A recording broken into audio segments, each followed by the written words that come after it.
pasi nenet, do lezoj pak këtu, më falni, neni 89 i kushtetutës, thot, Presidenti i Republikës nuk mund të mbaj asnjë detyrë tjetër publike, nuk mund të jetë antar partie dhe as të kryej veprimtari tjetër private. As të kryej veprimtari tjetër private. A mund të imagjinoni ju që kryetari i shtetit tuaj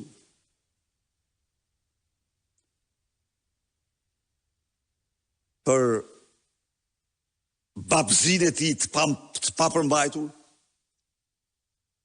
ose nuk ka lexuar një faqe gjys që kushtetuta disa nene i kushton këtij institucioni, ose i konsideron ato letër e vdekur dhe nuk pyet për to.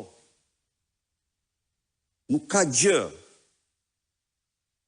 më të vetkuptueshme se presidenti nuk mund të kryej asnjë funksion tjetër se i ka të renditura në kushtetut.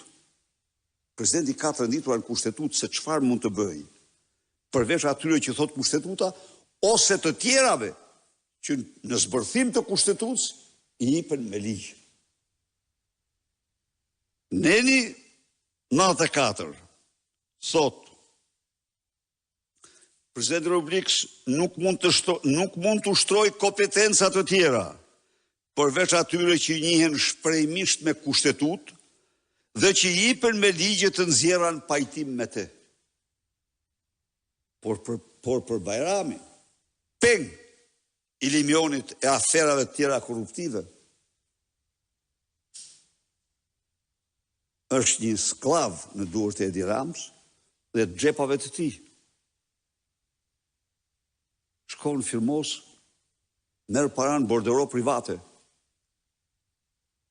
Ai i bëj thirrje urdhrit të mjekut t'ja heq me njëherë diplomen. I bëj thirrje urdhrit të mjekut t'ja heq diplomen se turprim më të madh, se ky nuk ka. Por kjo është vetëm kur je në grupin, në klanin, në bodrumin, shpellën e Edi Ramës mund bësh në këtë mënyrë.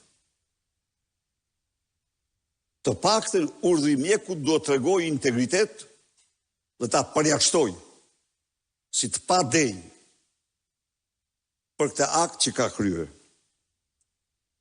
Sigurisht të gjitha këto do i renditen në dokumente impeachment dhe ai do shkojë, edhe kjo që ka bërë për gjyqtaren Betja, dhe ai do ipet për ndjekje penale. Kjo ndjekja penale dhe impeachment janë dy procedura të ndryshme. Por unë e ftoj prap të reflektoj në qoftë se i ka ngelur, qoftë edhe një kuant i integritetit njerëzor të largohet me njërë nga ajo detyrë se e ka turpruar në mënyrë skandaloze.